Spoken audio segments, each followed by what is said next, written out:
Welcome everyone back to weekly weather updates, and in today's video we're going to have a look at the latest from the live radar, run for the weather warnings as to do with some rain warnings in the north through Saturday and Sunday. Now they keep getting pushed back, and that is because we have got warm air in the south and for most of England and Wales pushing up against cooler, fresher Atlantic air that is going to try and battle in through the weekend, but actually it's going to remain really warm and even hot for the time of year for, as said, much of England and Wales, causing that boundary and that weather front to sit across Scotland, giving quite persistent heavy rain through the weekend. We'll be able to have a look at the details of that on the latest UKV and be able to pinpoint the potential top temperatures as we head through this weekend into the start of next week, as the UKV has that warm, hot air hanging around even as we head towards Tuesday. Yes, losing its intensity as it heads into next week, but still giving temperatures into the low 20s, feeling really muggy and warm. So a good 4, 5, maybe 6 day warm, hot spell, whatever you want to call it, heading into the start of this October. As we head beyond that, we look at the GFS, GM, Eastern BF and the ensembles. As we have hinted over the last couple of days, there are some runs appearing to show some cold weather arriving towards the middle of the month, or at least a lot more changeable, and that still is looking pretty likely. Not quite as cold as some of the runs we've had earlier this week, which were proper northerly blasts. We're not seeing those as much at the moment. They're more sort of hit and miss runs, but the sort of persistent pattern we are seeing is for a fresher north or northwesterly flow to arrive, sweeping the warm air away, bringing us back down towards average, if not below average, as we head through the middle of the month, properly bringing an arrival of autumn as we head slowly towards winter. So do remember, if you enjoy my videos, make sure you like and subscribe, and remember to follow me on Twitter as well, the link's in the description.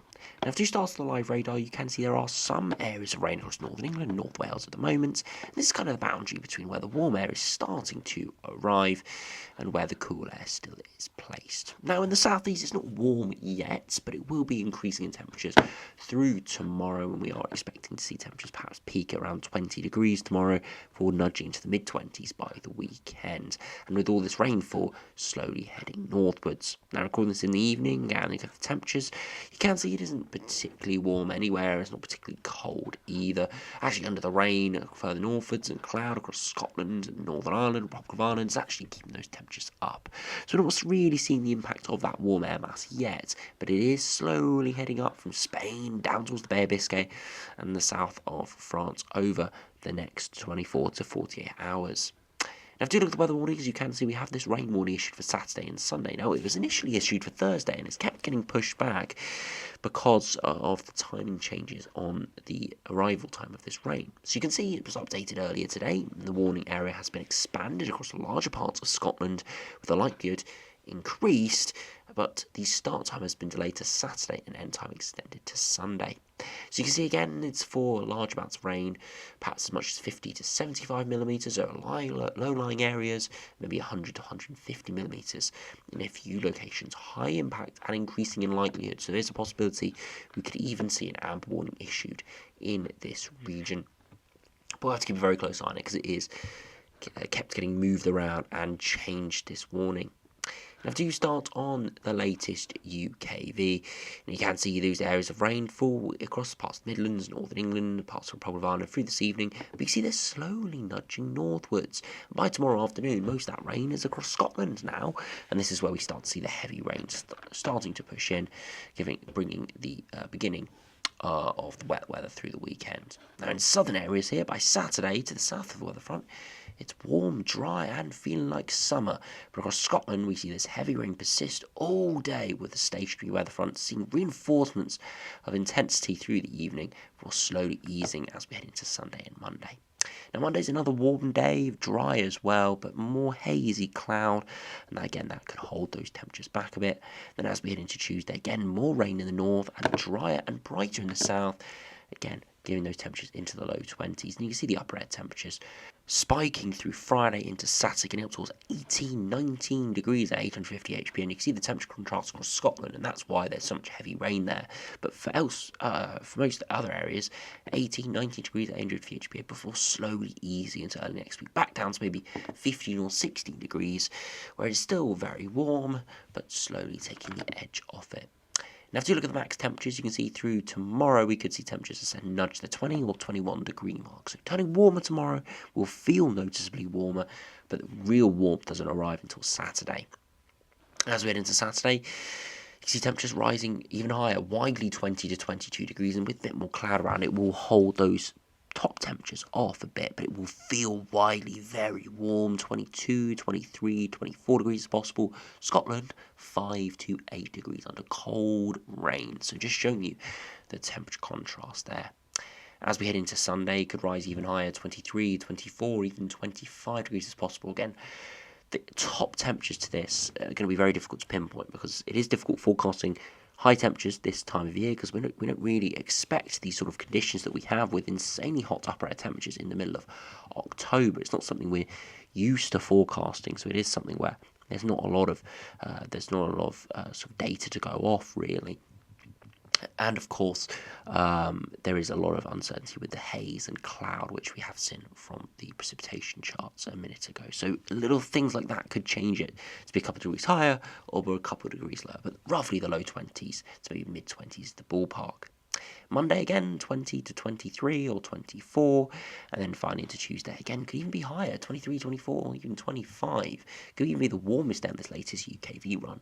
Again, doesn't mean it will definitely be the warmest day, but just how the cloud has aligned here to give a much brighter day with, as I said, very little cloud in places has meant those temperatures are able to rise slightly higher. But we can see at least 4 days, maybe even 5 days of low 20s towards the mid 20s. A real big warm spell coming up, so make sure you enjoy it this weekend. And unfortunately, if you are in Scotland, then it is just one of those things where most other areas are going to be basking in the remnants of summer, whereas Scotland is going to be in the intro to autumn and winter.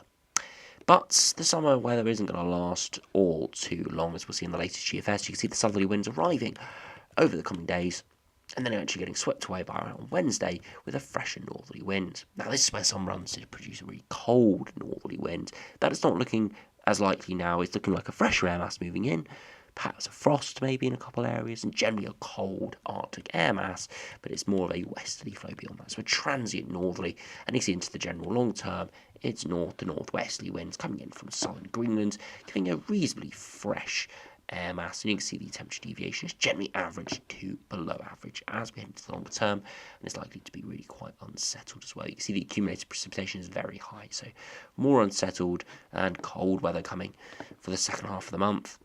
If you look compared to the GM, again, very strong southerly wind coming in over the coming days, giving a very insanely hot weekend for the time of year.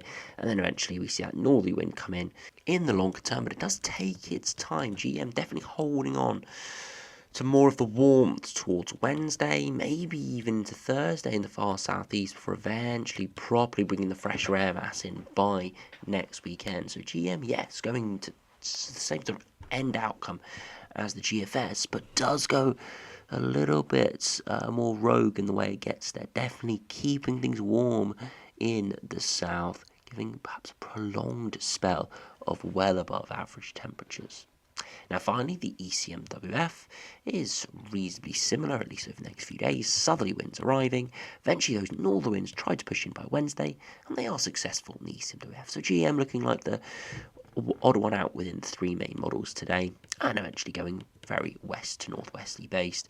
As you can see, much colder, fresher air masses coming in from southern Greenland, and you can see those upper air temperatures are well below average. Look at those blues dominating in the longer term.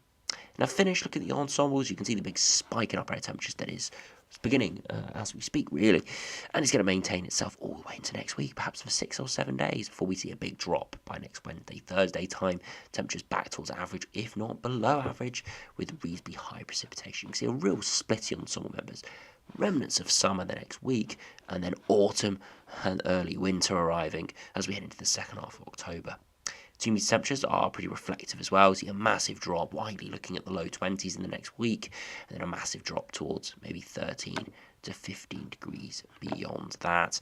And the dew points do make a big drop as well, from low teens to mid-teens down towards the mid-single digits or low single digits, again reflecting a big change. Finally, the ECMWF ensemble members are again very similar. Even a warm over the next week, don't have as quick of a drop, but again there's more spread within the ensembles, but definitely a distinctive change in the precipitation, indicating a big change in weather patterns. So yes, not everyone's not doing it exactly the same. Not everyone is getting as hot as each other run, not going as cold as well in the longer term, but they're all following the very similar rough trajectory of very warm, well above average, 10, 15 degrees above average in the next week or so, especially for the upper air temperatures, well above average, before dropping substantially middle of next week, back down towards average, if not below average, with lots of heavy rain. A real stark contrast, looking like a proper line dividing the remnants of summer and the arrival of proper autumn. As I do think it is possible to see warmer weather later on, Indian summer, these sort of patterns, but I do think that this will be the last grasp at anything remotely close to 25 degrees. We're not looking likely to see that again for another 6 months. So do cherish this upcoming weekend and into early next week. Again, it's not going to feel like it's 30 degrees or 35 degrees, but it's going to feel like we're back in July and almost summer's never going to end. But unfortunately, this really is an anomalous pattern, and it is all going to change as we head into next week. So do go out and enjoy it. So anyway, thanks for watching. Hope you have enjoyed. Subscribe if you're new, and I'll see you again for another video soon.